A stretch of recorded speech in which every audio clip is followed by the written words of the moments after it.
Ela estava sentada naquela mesa de domingo quando ouviu as palavras que mudariam tudo. O próprio pai dizendo que ela não era mais filha dele. Os irmãos chamando ela de egoísta. As cunhadas rindo. Tudo porque ela se recusou a abrir mão da única coisa que tinha restado da avó. Um rancho abandonado que ninguém mais queria. Naquele dia, Laura perdeu a família. Mas o que ela ainda não sabia é que ia ganhar algo muito maior. Porque às vezes Deus precisa tirar tudo de nós para mostrar quem realmente somos quando ficamos sozinhos. Se você acredita que família de verdade é quem fica ao nosso lado nos piores momentos, que coragem não é nunca ter medo, mas seguir em frente mesmo tremendo, se inscreve aqui no canal.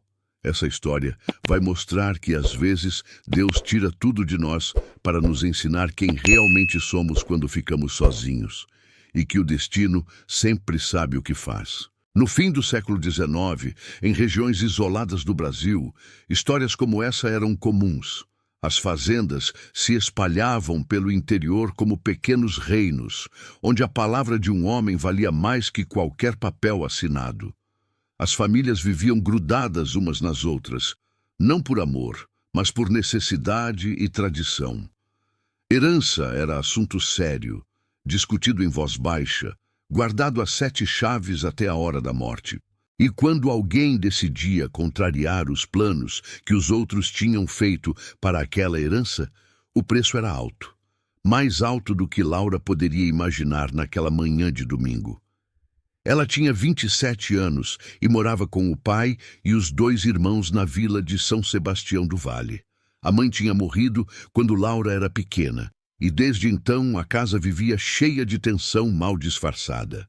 O pai, Alarico, era homem de poucas palavras e muitas exigências. Os irmãos, Augusto e Francisco, tinham herdado a rispidez do velho. As esposas deles, Carmen e Eulália, eram mulheres de língua afiada que viviam competindo para ver quem mandava mais na casa. Laura era a única mulher solteira ali. E isso já bastava para ser vista como peso. Ela trabalhava na casa desde que conseguia se lembrar. Cozinhava, lavava, passava, limpava, cuidava das sobrinhas pequenas. Nunca recebeu um tostão pelo trabalho. Nunca ouviu um obrigado. Quando perguntava ao pai sobre casar, ele dizia que homem nenhum ia querer mulher sem dote, sem enxoval, sem nada para oferecer. Dizia que ela devia agradecer por ter teto e comida, porque mulher solteira na idade dela, sem beleza de fazer parar a rua, não tinha muito futuro fora dali. Laura tinha aprendido a engolir as palavras duras, a baixar a cabeça, a aceitar o lugar que tinham dado a ela. Mas havia uma coisa dentro dela que nunca tinha se curvado completamente. Era a lembrança da avó Josefina, mãe da mãe dela, que tinha morrido 2 anos atrás, deixando um testamento que ninguém esperava. A avó tinha um rancho pequeno a 3 léguas da vila, herdado do marido que tinha morrido décadas atrás. Era propriedade esquecida, terra sem uso, casa caindo aos pedaços. Ninguém ia lá, ninguém se importava. Mas no testamento, a avó tinha deixado aquele rancho para Laura, só para ela. Quando o testamento foi lido, a família inteira ficou em choque. Alarico exigiu saber por que a sogra tinha dado a propriedade para a neta e não dividido entre todos. O advogado explicou que era vontade expressa da falecida, registrada em cartório, impossível de contestar facilmente. Alarico ficou vermelho de raiva, mas não disse nada naquele dia. Nos meses seguintes, começou a pressionar Laura. Dizia que ela devia vender o rancho e dividir o dinheiro com os irmãos. Dizia que era o justo, que família dividia tudo, que ela estava sendo egoísta guardando aquilo só para si. Laura tentou explicar que não queria vender. O rancho tinha sido o único lugar onde ela se sentiu realmente amada quando criança. A avó levava ela para lá nas férias, ensinava a fazer doce, contava histórias, sentada na varanda velha. Eram as únicas memórias boas que Laura tinha da infância. Mas o pai não queria saber de sentimentos. Queria o dinheiro. Os irmãos também. As cunhadas mais ainda. Foi num domingo de novembro que tudo explodiu. A família estava reunida para o almoço, como todos os domingos. Laura tinha passado a manhã inteira cozinhando, assando carne, fazendo farofa, preparando sobremesa. Estava cansada, as costas doíam, as mãos ardiam de tanto lavar panela. Sentou à mesa achando que ia ser almoço normal, mas percebeu logo que tinha algo diferente no ar. O pai estava sério demais. Os irmãos trocavam olhares. As cunhadas sorriam daquele jeito que não era sorriso de verdade. Alarico começou antes mesmo da comida ser servida. Disse que tinha conversado com um comprador interessado no rancho da finada Josefina. Disse que o homem oferecia bom preço, dinheiro à vista. Disse que era hora de Laura parar de ser teimosa e aceitar vender. Ela respondeu que não ia vender, que já tinha dito isso 1000 vezes. O pai bateu a mão na mesa com força que fez os pratos pularem. Gritou que ela era filha ingrata, egoísta, que não pensava na família, que guardava aquela terra imprestável só por pirraça. Augusto, o irmão mais velho, entrou na conversa dizendo que Laura não tinha juízo, que mulher sozinha não sabia administrar propriedade, que o dinheiro ia fazer falta para todo mundo. Francisco concordou, acrescentando que ela vivia de favor na casa deles, que comia da comida deles, que dormia no teto deles, que era obrigação dela retribuir. Carmen, a cunhada mais velha, soltou uma risada curta e disse que Laura devia estar guardando o rancho para quando arrumasse algum marido velho e desesperado que aceitasse mulher daquela idade.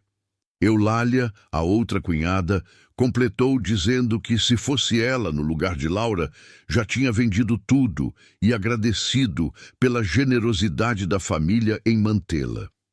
Laura sentiu as lágrimas queimarem atrás dos olhos, mas não deixou cair. Olhou para cada um deles, para aquelas pessoas que dividiam o sangue dela, mas não dividiam nada mais, e disse com voz firme que o rancho era dela, que a avó tinha deixado para ela porque quis, que não ia vender nem discutir mais aquilo. O silêncio que veio depois foi pesado como pedra. Então o pai se levantou devagar da cadeira, os olhos fixos nela, e disse as palavras que ela ia carregar pelo resto da vida. Disse que se ela não ia contribuir para a família, então não era mais parte da família. Disse que filha dele obedecia, e quem não obedecia não tinha lugar naquela casa. Disse que ela tinha até o fim do dia para juntar as coisas dela e sumir. Podia ir para o rancho que amava tanto, já que escolheu aquelas ruínas em vez do próprio sangue. Laura ficou paralisada, sem acreditar no que estava ouvindo. Olhou para os irmãos, esperando que dissessem alguma coisa, que defendessem ela, que falassem que o pai estava exagerando. Mas Augusto e Francisco apenas desviaram o olhar. As cunhadas sorriam abertamente agora. Ela tentou falar, tentou dizer que não era assim, que podia conversar, que não precisava chegar naquele ponto. Mas o pai virou as costas e saiu da sala. Os irmãos foram atrás. As cunhadas começaram a comer como se nada tivesse acontecido, comentando sobre o clima e sobre a festa da igreja na semana seguinte. Laura ficou ali parada, sozinha na sala de jantar, cercada pela comida que tinha preparado para a gente que acabava de jogá-la fora. Foi até o quarto que dividia com as sobrinhas. Pegou a trouxa pequena que tinha escondido debaixo da cama. Dentro estava o vestido de domingo, uma muda de roupa, o xale que a avó tinha dado a ela, o rosário e os papéis do rancho que ela guardava dobrados dentro da Bíblia. Não tinha dinheiro, não tinha joia, não tinha nada de valor. Colocou tudo dentro da trouxa, vestiu o casaco surrado, amarrou o lenço na cabeça e saiu pela porta da frente. Ninguém veio se despedir. Ninguém pediu desculpa. Ninguém disse que ia sentir falta. Laura caminhou pela vila com a cabeça erguida, mesmo sentindo os olhares curiosos de quem via ela passar com a trouxa nas costas. Sabia que em poucas horas a história ia estar na boca de todo mundo, aumentada, distorcida, pintando ela como a filha rebelde que tinha desobedecido o pai por ganância. Mas não importava mais. Seguiu pela estrada de terra que levava ao rancho, os pés marcando o ritmo da caminhada que não parava. 3 léguas sob o sol forte de novembro. Chegou ao entardecer. O rancho estava exatamente como lembrava da última vez que tinha ido lá, anos atrás, logo depois da avó morrer. A casa era pequena, madeira velha, telhado com telhas faltando, porta pendurada em uma dobradiça só. Não tinha cerca ao redor, não tinha curral, não tinha galinheiro, não tinha poço funcionando, não tinha nada além de terra seca e mato crescido. Laura parou na frente daquela ruína e pela primeira vez sentiu o desespero subir pela garganta. O que ela tinha feito? Tinha aberto mão da única segurança que conhecia por causa de um pedaço de terra que não valia nada, que não produzia nada, que não era nada além de lembrança. Ia dormir onde? Ia comer o quê? Ia sobreviver como? Não sabia plantar, não sabia lidar com terra, não sabia nada além de cozinhar e lavar roupa. Tinha 27 anos, estava sozinha, sem dinheiro, sem ninguém, num rancho caindo aos pedaços, no meio do nada. Entrou na casa devagar, empurrando a porta que rangeu alto. Dentro tinha cheiro de mofo, de abandono, de tempo parado. A mobília que a avó tinha deixado estava coberta de poeira tão grossa que parecia feltro. Teias de aranha nos cantos. Chão de terra batida com rachaduras. Janelas sem vidro, só as tábuas pregadas. Laura largou a trouxa no chão, sentou numa cadeira velha que gemeu sob o peso e, finalmente, deixou as lágrimas caírem. Chorou tudo que tinha segurado naquela mesa de domingo. Chorou pela humilhação, pela rejeição, pela solidão que agora era companhia única. Chorou pela avó que não estava mais ali para dizer que ia ficar tudo bem. Chorou pelo futuro que não conseguia enxergar, pela escuridão que parecia não ter fim. Chorou até não ter mais lágrimas, até a garganta doer, até o corpo todo tremer de cansaço.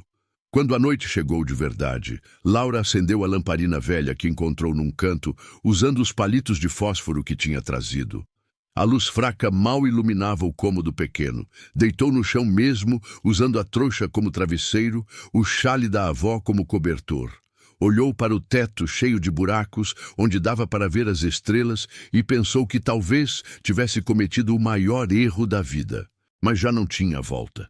Tinha escolhido aquele caminho e agora precisava descobrir se ia conseguir sobreviver nele. Se você está com o coração apertado agora, deixa um like, porque o que vem pela frente vai mostrar que recomeçar não é fácil, mas sempre é possível quando a gente tem um motivo maior que a dor. Os primeiros dias foram os mais difíceis. Laura acordava com o corpo dolorido do chão duro, a boca seca de sede, o estômago roncando de fome. O poço nos fundos da casa estava entupido, cheio de folhas e bichos mortos. A água que conseguiu tirar de lá era marrom, cheia de terra. Ferveu numa panela velha, que encontrou pendurada num prego enferrujado, esperou esfriar, bebeu fazendo careta. Tinha gosto de barro e desespero.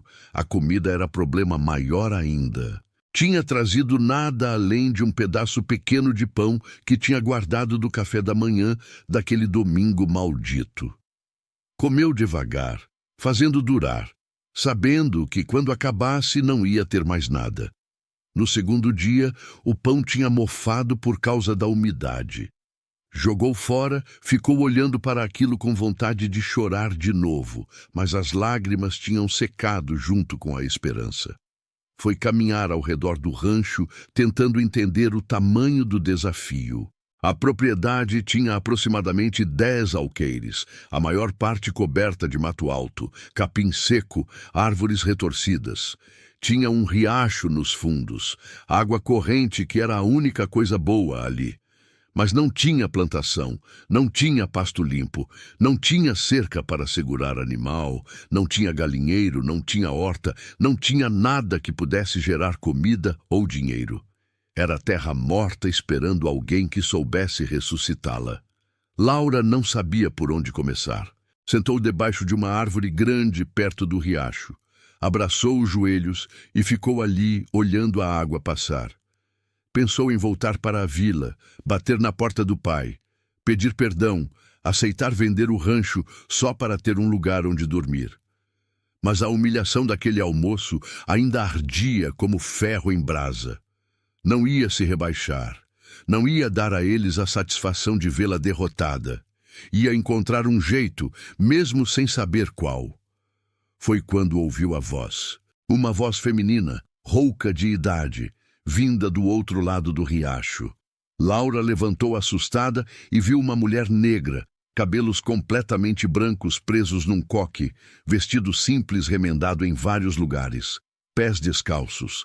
A mulher tinha um saco de pano no ombro e observava Laura com expressão que misturava curiosidade e compaixão. Perguntou se Laura era a neta de Dona Josefina. Laura confirmou, a voz ainda trêmula de quem passou dias sozinha sem falar com ninguém. E mulher atravessou o riacho, pisando nas pedras com habilidade de quem conhecia aquele caminho de olhos fechados. Se apresentou como Josefa. Disse que morava sozinha numa casinha do outro lado da divisa, que tinha sido amiga da falecida Josefina durante muitos anos. Disse que tinha visto fumaça saindo da chaminé do rancho nos últimos dias e veio ver quem estava ali.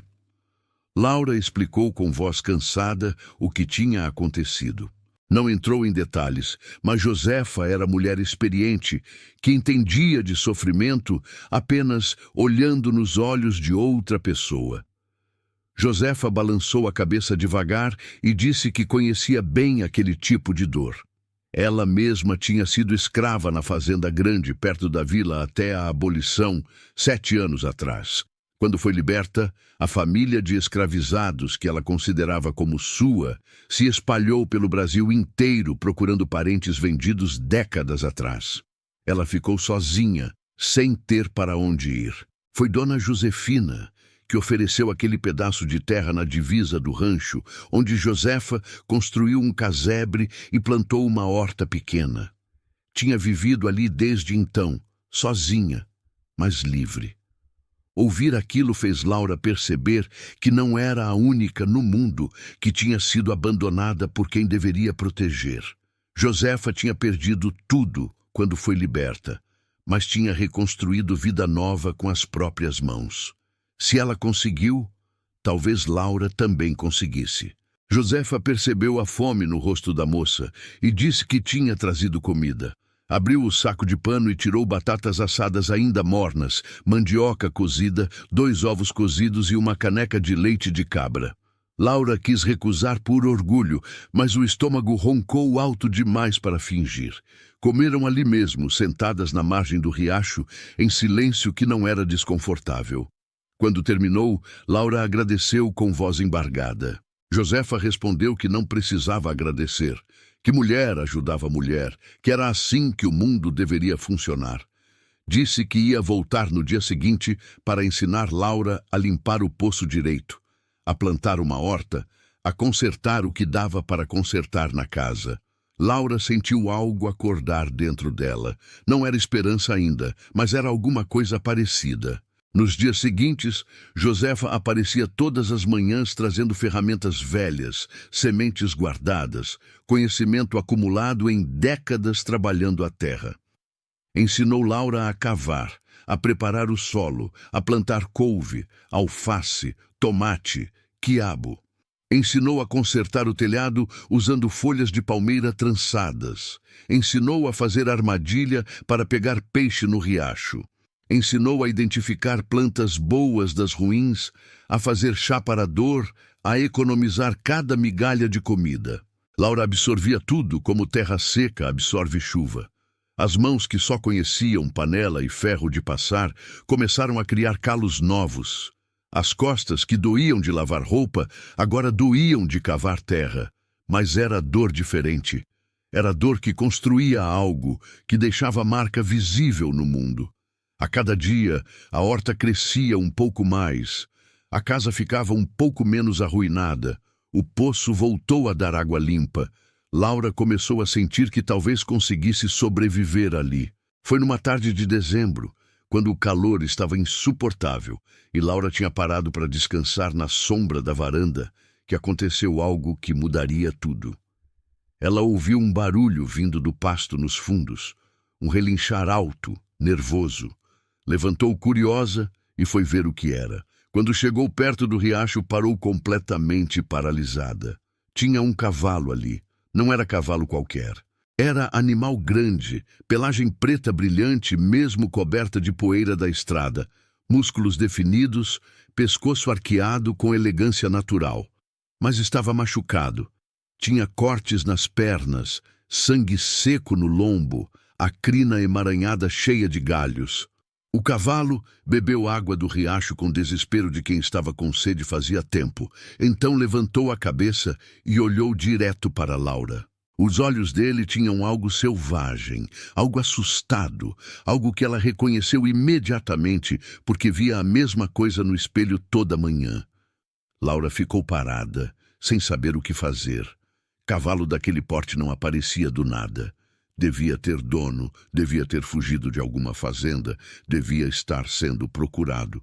Mas, ao mesmo tempo, algo dentro dela dizia para não deixar o animal ir embora. Voltou devagar para a casa. Pegou o resto da mandioca que tinha sobrado do almoço, voltou oferecendo com a mão estendida. O cavalo recuou assustado, mas a fome era mais forte que o medo. Nos dias seguintes, Laura passou horas tentando se aproximar do cavalo. Levava comida, água limpa, ficava sentada perto sem fazer movimentos bruscos. O animal aceitava o que ela oferecia, mas não deixava tocar.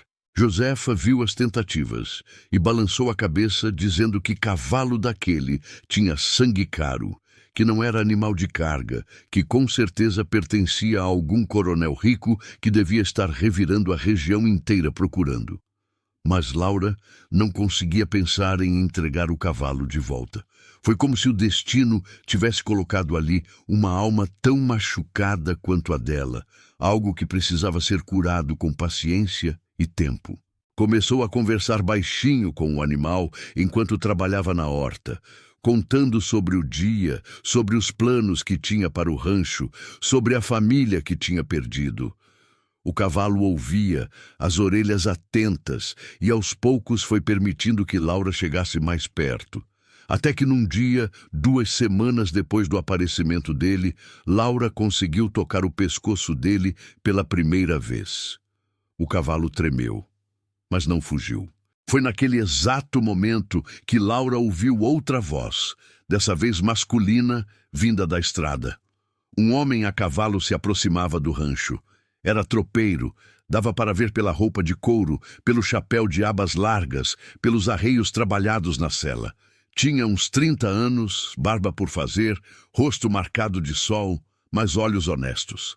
Parou o cavalo perto da cerca que não existia e perguntou se Laura era a dona do rancho. Ela confirmou, desconfiada. O homem desceu do cavalo, tirou o chapéu em respeito e se apresentou como Tomás. Disse que era tropeiro que fazia caminho entre as vilas, levando gado e mercadoria. Tinha ouvido falar que alguém tinha voltado para o rancho abandonado de Dona Josefina, que os comerciantes da vila comentavam sobre uma moça que aparecia de vez em quando para trocar verdura por farinha e sal. Disse que passava por ali toda semana e queria saber se ela precisava de alguma coisa, se tinha encomenda para fazer, se precisava que ele levasse recado para alguém. Laura ficou surpresa com a gentileza. Não estava acostumada a receber oferta de ajuda sem cobranças escondidas. Respondeu que não precisava de nada, mas agradeceu. Tomás ia virar para ir embora quando viu o cavalo preto parado ali perto e arregalou os olhos. Disse que conhecia aquele animal, que pertencia ao coronel Justino da fazenda Santa Clara, que o cavalo tinha fugido do pasto fazia 3 semanas e o coronel estava oferecendo recompensa boa para quem encontrasse. Laura sentiu o coração apertar. Ia perder o cavalo antes mesmo de conseguir domá-lo completamente. Mas Tomás percebeu a expressão dela e ficou em silêncio por um momento. pensativo. Então, disse algo que Laura não esperava. Disse que o coronel Justino era homem conhecido pela brutalidade com animais e gente, que tinha fama de chicotear cavalo até sangrar, que aquele animal provavelmente tinha fugido porque não aguentava mais os maus tratos. Disse que se o cavalo tinha escolhido ficar ali, tinha seus motivos, que bicho de verdade sabe reconhecer quem cuida direito. Laura olhou para Tomás, tentando entender se estava ouvindo certo. Ele estava sugerindo que ela ficasse com o cavalo? Tomás confirmou dizendo que não ia contar para o coronel onde o animal estava, que achava que Laura precisava mais dele do que um homem rico que tinha dúzia de outros cavalos nos pastos. Disse apenas que ela devia ter cuidado, que o coronel ia mandar capangas procurando, que era melhor manter o cavalo escondido até a poeira baixar. Antes de ir embora, Tomás disse que ia voltar na semana seguinte, que se ela precisasse de qualquer coisa, era só deixar recado com Josefa que ele ficaria sabendo. Laura agradeceu, ainda sem acreditar completamente naquela gentileza sem motivo aparente. Ficou ali parada, vendo ele se afastar pela estrada, o cavalo preto ao lado dela, finalmente permitindo que ela encostasse a mão na crina emaranhada. E pela primeira vez, desde que tinha sido expulsa de casa, Laura sentiu algo além de desespero e cansaço. Sentiu que talvez, apenas talvez, as coisas boas que o destino estava preparando estavam começando a aparecer. Se essa história está mexendo com você, deixa um like, porque ainda tem muita emoção pela frente. Início do bloco 3. As semanas seguintes trouxeram mudanças que Laura nunca imaginou possíveis. A horta crescia forte, dando alface, tomate, couve suficiente para ela comer e ainda trocar na vila por farinha, feijão e sal. A casa estava limpa, o telhado consertado, as janelas com panos no lugar de vidro, mas funcionando. O poço dava água cristalina, e o cavalo, que ela tinha batizado de Trovão por causa do barulho que as patas dele faziam quando corria, começava a confiar nela de verdade. Laura passava horas com o Trovão, escovando a crina dele com gravetos macios, limpando os ferimentos que saravam devagar, conversando baixinho enquanto oferecia capim fresco e milho que Josefa trazia às vezes. O cavalo aceitava a presença dela com cada vez menos medo, até que começou a segui-la pelo terreno como cachorro fiel. Josefa dizia que era coisa rara, cavalo de sangue nobre, escolher alguém daquele jeito, que significava que Laura tinha dom para lidar com bichos. Tomás voltava toda semana, como tinha prometido. Sempre trazia alguma coisa, um saco de farinha, pregos para consertar a cerca que Laura tinha começado a erguer, notícias da vila. Foi ele quem contou que a família de Laura tinha espalhado a história de que ela tinha enlouquecido, que vivia feito bicho no rancho abandonado, que era vergonha para o nome deles. Laura escutou tudo em silêncio, o maxilar apertado, mas não disse nada. Não valia a pena gastar energia com gente que já tinha decidido quem ela era sem nem perguntar. Mas Tomás também trouxe notícia ruim. Disse que o coronel Justino estava cada vez mais insistente procurando o cavalo perdido, que tinha mandado capangas vasculharem todas as propriedades ao redor, que ofereceu recompensa maior ainda. Disse que era questão de tempo até alguém aparecer no rancho fazendo perguntas. Laura sentiu o medo apertar o peito, mas olhou para Trovão pastando tranquilo e decidiu que não ia entregar o animal. Se tivessem que levá-lo à força, que levassem, mas ela não ia colaborar. Foi numa dessas conversas na varanda, enquanto tomavam um café fraco que Laura tinha preparado, que Tomás perguntou por que ela não vendia mesmo o rancho, por que escolhia aquela vida dura quando podia ter conforto de volta. Laura ficou em silêncio por um tempo longo, olhando para o horizonte onde o sol começava a descer. Então contou algo que nunca tinha contado para ninguém, nem para Josefa. Contou que quando era criança, a mãe dela já estava doente. Era doença que ninguém entendia direito, que deixava a mulher fraca, sem conseguir sair da cama, sem conseguir cuidar da filha. O pai culpava a mãe pela fraqueza, dizia que mulher tinha que aguentar dor calada. Os irmãos eram pequenos demais para entender. Laura, com 6 anos, ficava sentada no canto do quarto, vendo a mãe definhar. Foi a avó Josefina quem salvou Laura daquele tempo. Aparecia na casa, pegava a menina pela mão, levava para o rancho.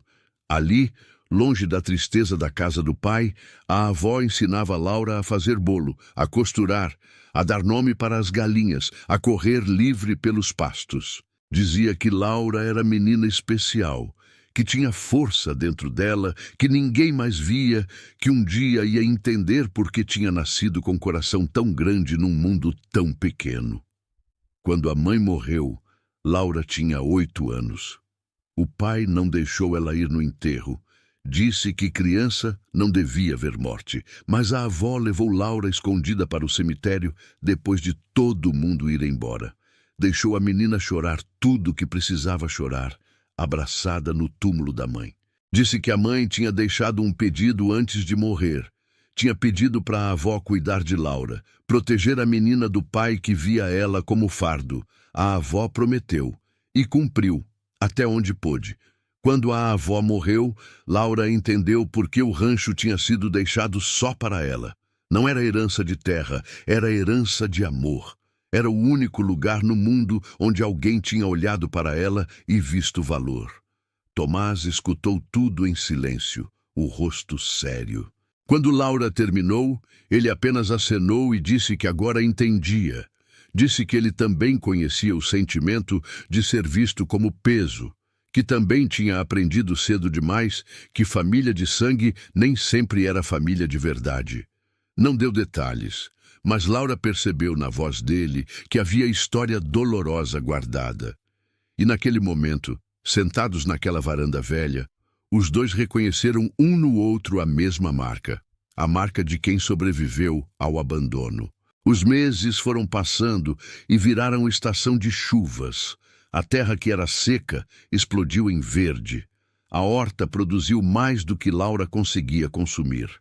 Josefa ensinou ela a fazer conservas, a guardar comida para o tempo de seca. Tomás começou a ficar mais tempo no rancho toda vez que passava, ajudando a consertar cerca, a construir um galinheiro pequeno, a cavar valas para a água da chuva não alagar a casa. Laura percebia os olhares dele, o jeito como ele encontrava desculpas para voltar, mas nenhum dos dois falava nada sobre o que estava nascendo ali. Foi quando tudo parecia estar finalmente se encaixando que a tempestade chegou. Não era tempestade de chuva, era tempestade de gente. Num dia de março, quando o sol estava alto e Laura trabalhava na horta, apareceram 4 cavaleiros na estrada. Vinham rápido, levantando poeira, os rostos sérios. Na frente estava Augusto, o irmão mais velho de Laura. Atrás dele vinham Francisco, o outro irmão, e 2 homens que Laura não conhecia, mas que tinham cara de advogado. Laura largou a enxada, limpou as mãos sujas de terra no avental e foi até a frente da casa. O coração batia acelerado, mas manteve a expressão firme. Augusto desceu do cavalo sem cerimônia, jogou um papel na direção dela. Era notificação judicial. Ele disse, com voz dura, que estavam entrando com processo para anular o testamento da avó, que tinham encontrado advogado que garantiu poder provar que a velha não estava em pleno juízo quando escreveu o documento, que propriedade devia ser dividida entre todos os herdeiros como era justo. Laura pegou o papel com mãos tremendo de raiva. Leu rapidamente, tentando entender a linguagem complicada, mas entendeu o suficiente. Tinham 3 meses para provar que o rancho estava produzindo, que Laura era capaz de administrar a propriedade, senão o juiz ia declarar o testamento inválido e ordenar a venda em leilão público. O dinheiro seria dividido entre todos. Francisco desceu do cavalo também e olhou ao redor com desprezo. Disse que ela nunca ia conseguir tornar aquela terra imprestável produtiva em 3 meses, que era melhor desistir logo, aceitar a derrota, facilitar as coisas para todo mundo. Laura olhou para os irmãos, para aqueles homens que dividiam o sangue dela, mas que não tinham piedade nenhuma, e disse com voz que não tremeu que ela não ia desistir, que ia provar que merecia aquele rancho, que a avó tinha feito a escolha certa. Augusto riu daquele jeito cruel que o pai tinha, disse que ela era louca igual à avó, que ia acabar na miséria quando perdesse tudo. Os 4 foram embora levantando poeira, deixando Laura sozinha com o papel nas mãos e o desespero crescendo no peito. Josefa apareceu logo depois. Tinha visto os cavaleiros de longe. Leu a notificação e balançou a cabeça preocupada. Disse que 3 meses era tempo curto demais para fazer rancho produzir de verdade, que normalmente levava 1 ano, pelo menos, para ter colheita vendável. Que a justiça estava do lado de quem tinha dinheiro para pagar advogado bom. Laura sentou na varanda, a cabeça entre as mãos, sentindo o peso da impossibilidade. Tinha trabalhado tanto, tinha avançado tanto, e agora podia perder tudo por causa da ganância de gente que nunca moveu um dedo para ajudá-la. Foi quando ouviu os cascos de cavalo de novo. Pensou que os irmãos tinham voltado para humilhar mais, mas era Tomás. Ele tinha cruzado com o grupo na estrada, tinha visto a expressão deles, tinha voltado correndo. Laura contou tudo, a voz finalmente quebrando, as lágrimas que tinha segurado caindo sem controle. Tomás escutou tudo, o rosto cada vez mais sério, então disse algo que fez o coração dela pular. Disse que conhecia um fazendeiro 2 vilas adiante que estava vendendo garrotes jovens, gado de boa linhagem que podia ser engordado rápido e revendido com lucro bom. Disse que se Laura conseguisse comprar meia dúzia desses animais, colocá-los no pasto que ela tinha limpado, em 3 meses teria como provar produção real. O problema era o dinheiro. Laura não tinha, nem perto do suficiente. Tomás ficou em silêncio por um momento, então disse que ele tinha economias, que podia emprestar, que ela pagava quando conseguisse. Laura olhou para ele sem acreditar. Por que ele faria aquilo? Por que arriscaria o próprio dinheiro em alguém que conhecia, fazia apenas alguns meses? Tomás desviou o olhar, meio sem jeito, e disse que porque via nela algo que reconhecia, porque sabia o que era lutar sozinho contra gente que só quer ver você fracassar, porque achava que ela merecia uma chance de verdade. E porque, ele admitiu finalmente com voz baixa, tinha passado os últimos meses tentando ignorar, mas não conseguia mais. Tinha se apegado àquela mulher teimosa que reconstruía a vida com as próprias mãos. Laura sentiu algo quente se espalhar pelo peito, algo que não era apenas gratidão. Era reconhecimento de que talvez não estivesse tão sozinha quanto pensava, de que o destino tinha colocado no caminho dela alguém que enxergava além das aparências, além dos julgamentos, além de tudo que os outros diziam. Aceitou o empréstimo com voz embargada, prometendo que ia pagar cada centavo, que não ia decepcionar a confiança dele. Nos dias seguintes, Tomás trouxe 6 garrotes jovens, animais bonitos que encheram o pasto de vida. Laura e Josefa trabalharam duro, melhorando a cerca, construindo um curral improvisado, garantindo que os animais tinham água e sal. Trovão observava tudo de longe, as orelhas atentas, como se entendesse a importância daquilo. Laura passava as noites em claro, planejando, calculando, rezando para que desse certo. Tomás começou a aparecer com mais frequência, não apenas passando de viagem, mas ficando para ajudar. Dormia na rede que Laura tinha armado na varanda, acordava antes do sol para trabalhar junto com ela. Entre o trabalho duro, nasciam conversas que iam além do superficial. Ele contou que tinha crescido sem mãe, que o pai tinha bebido até morrer, que os irmãos tinham tomado tudo que era dele e o jogado na rua com 15 anos. Tinha virado tropeiro porque era o único trabalho que não exigia referências, que aceitava quem não tinha nome, quem não tinha família. Laura ouviu e entendeu porque ele reconhecia a dor dela. Eram 2 órfãos de famílias vivas, 2 pessoas que tinham aprendido a confiar apenas em si mesmos. mas agora estavam aprendendo, devagar e com medo, que talvez pudessem confiar um no outro também. Uma tarde, quando estavam consertando a última parte da cerca juntos, Tomás parou de trabalhar e olhou para Laura por um tempo longo. Disse que nunca tinha conhecido ninguém como ela. Ninguém com aquela força silenciosa, aquela recusa de desistir mesmo quando tudo conspirava contra. Disse que tinha passado a vida inteira acreditando que era melhor ficar sozinho, que era mais seguro não se apegar a ninguém, mas que ela tinha mudado aquilo sem nem tentar. Laura sentiu o rosto esquentar, o coração disparar. Não sabia o que dizer. Não estava acostumada com palavras gentis, com atenção que não cobrava nada em troca.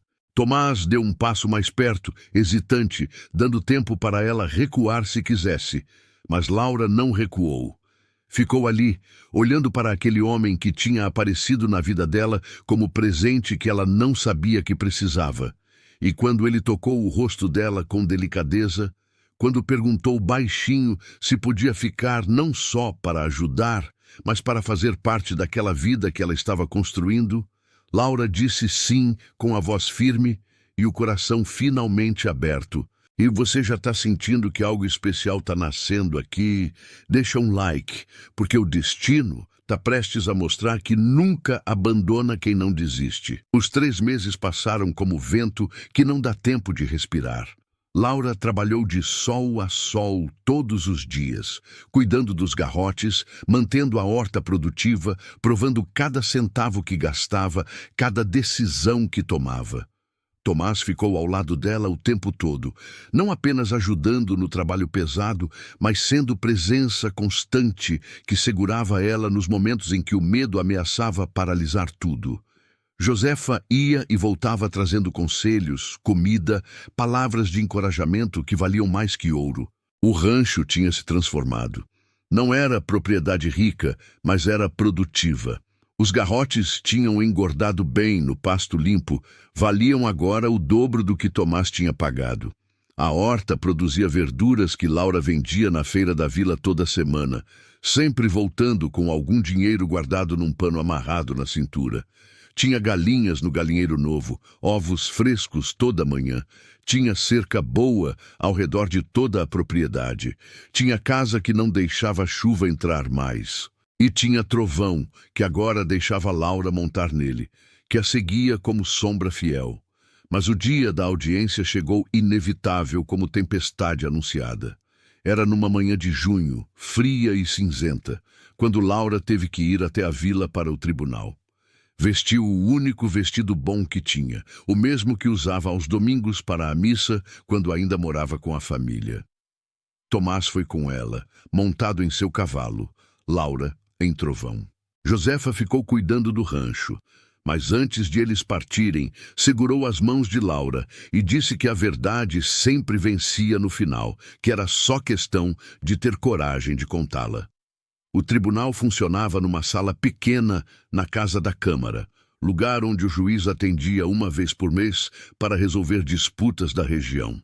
Quando Laura entrou, viu os irmãos já sentados do outro lado, vestidos com roupas caras, acompanhados pelo advogado que tinha terno preto e óculos que brilhavam na luz fraca. O pai não tinha ido, mandou os filhos representarem ele. Laura sentou no banco de madeira dura, Tomás ao lado dela, e esperou com as mãos suando frio. O juiz era homem velho, cabelos brancos, expressão cansada de quem tinha visto todo tipo de briga familiar durante décadas. Abriu a sessão pedindo que o advogado dos irmãos apresentasse o caso. O homem se levantou e falou com voz treinada para convencer, dizendo que a falecida Josefina estava senil quando escreveu o testamento, que não era justo uma propriedade de família ir toda para uma única herdeira enquanto os outros não recebiam nada, que Laura não tinha capacidade de administrar terra, que a propriedade estava em ruínas, comprovando a incompetência dela. Augusto se levantou para testemunhar, disse que a irmã sempre foi mulher difícil, teimosa, que se recusava a contribuir para a família, que tinha abandonado o lar por capricho. Francisco concordou, acrescentou que Laura vivia feito bicho no rancho, que a propriedade não produzia nada, que era desperdício manter terra boa nas mãos de quem não sabia trabalhar. O advogado apresentou documentos mostrando que nos 2 anos desde a morte da avó até Laura ir morar lá, o rancho não tinha gerado receita nenhuma, não tinha pagado imposto, não tinha produção registrada. Então o juiz se virou para Laura e perguntou se ela tinha algo a dizer. Laura se levantou, as pernas tremendo, a boca seca.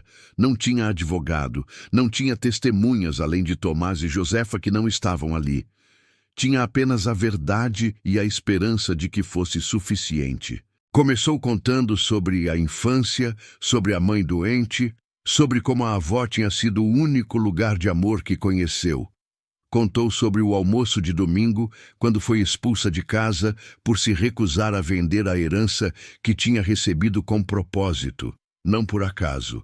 Contou sobre os primeiros dias sozinha no rancho em ruínas, sobre ter que aprender tudo do zero, sobre Josefa que ensinou ela a plantar, sobre o trabalho duro de reconstruir o que tinha sido abandonado.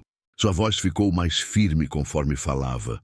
A vergonha inicial, dando lugar à dignidade de quem sabia que tinha feito o certo, mesmo quando foi difícil. Contou sobre os garrotes que tinha comprado e engordado, sobre a horta que produzia toda semana, sobre os ovos que vendia na feira, sobre cada centavo que tinha ganho com o próprio suor. Disse que a avó não estava senil, estava lúcida e certa. Tinha deixado o rancho para quem ia valorizar, não como dinheiro, mas como lar. Disse que os irmãos queriam vender a propriedade sem nunca ter pisado lá, sem nunca ter trabalhado um dia sequer naquela terra, enquanto ela tinha dado vida nova para lugar que estava morto.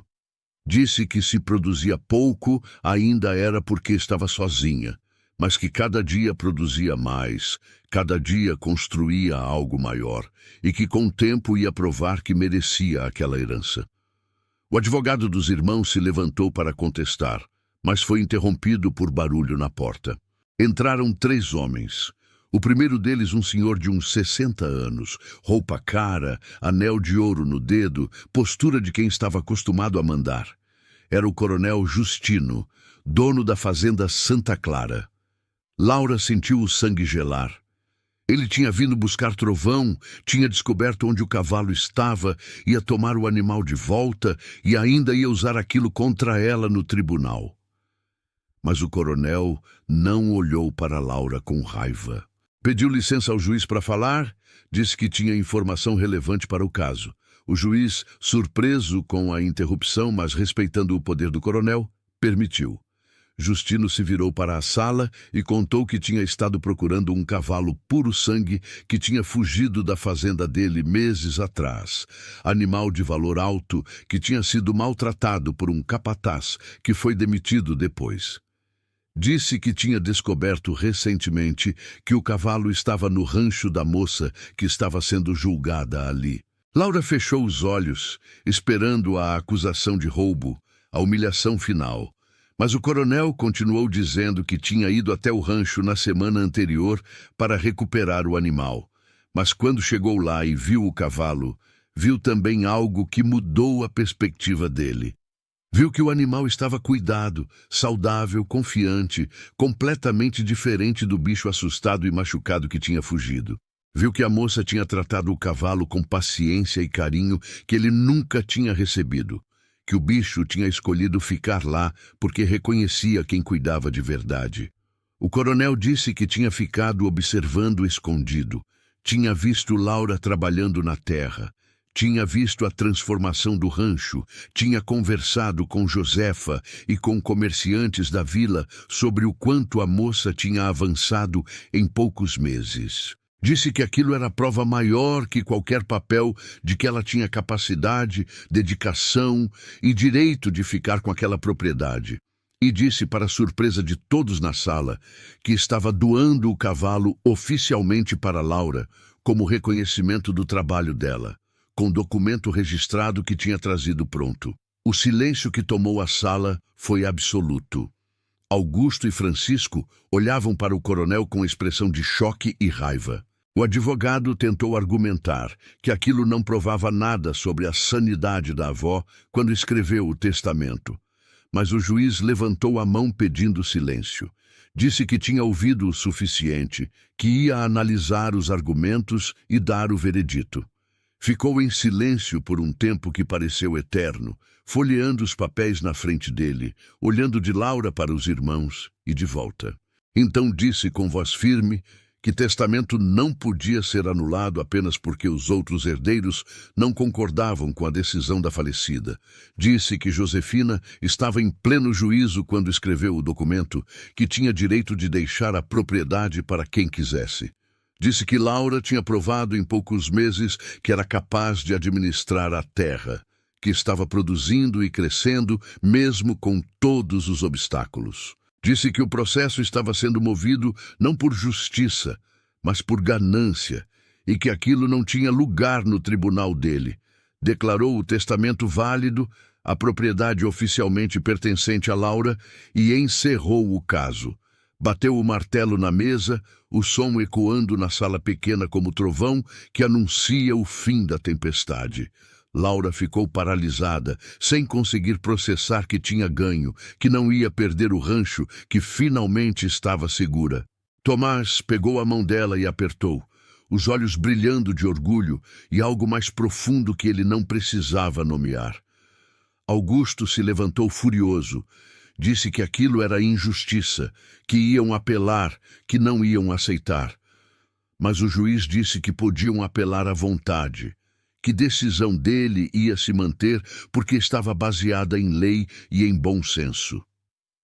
Os irmãos saíram da sala pisando duro, o advogado atrás deles, mas Laura nem olhou.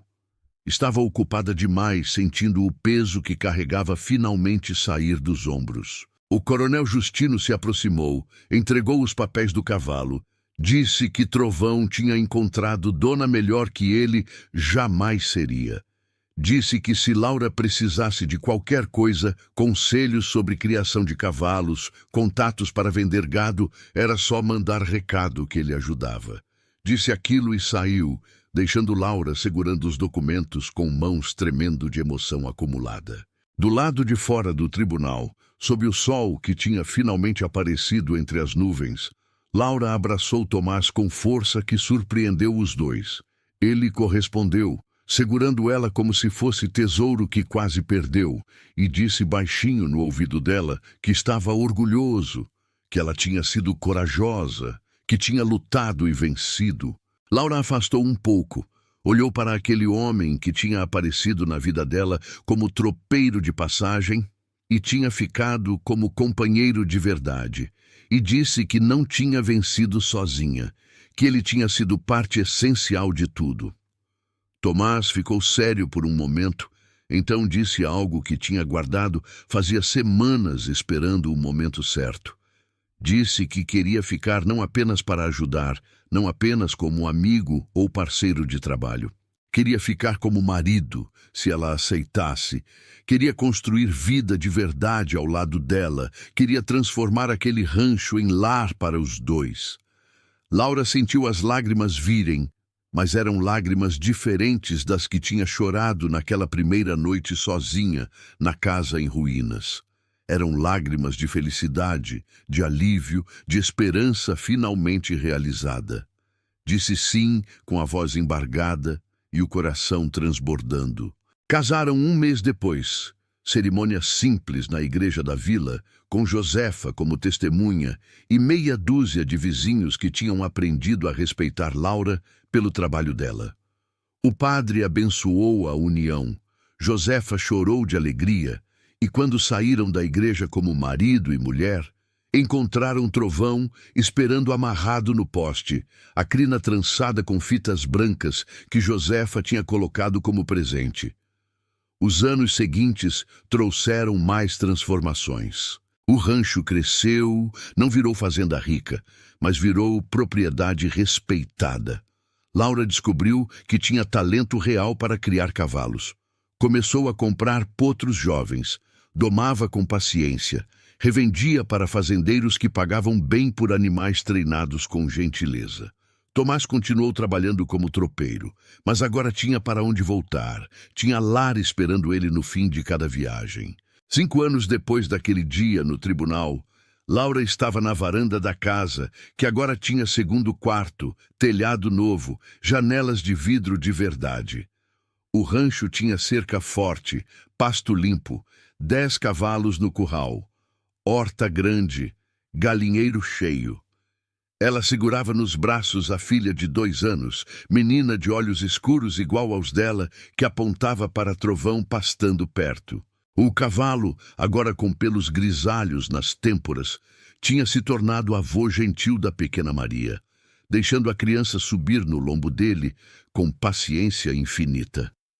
Tomás chegou da viagem, desceu do cavalo cansado, mas sorrindo ao ver a família esperando. Pegou a filha no colo, beijou Laura, sentou com elas na varanda vendo o sol descer atrás dos morros. Josefa apareceu como sempre aparecia no fim do dia, trazendo pão fresco, ficando para o jantar, contando histórias que faziam Maria rir.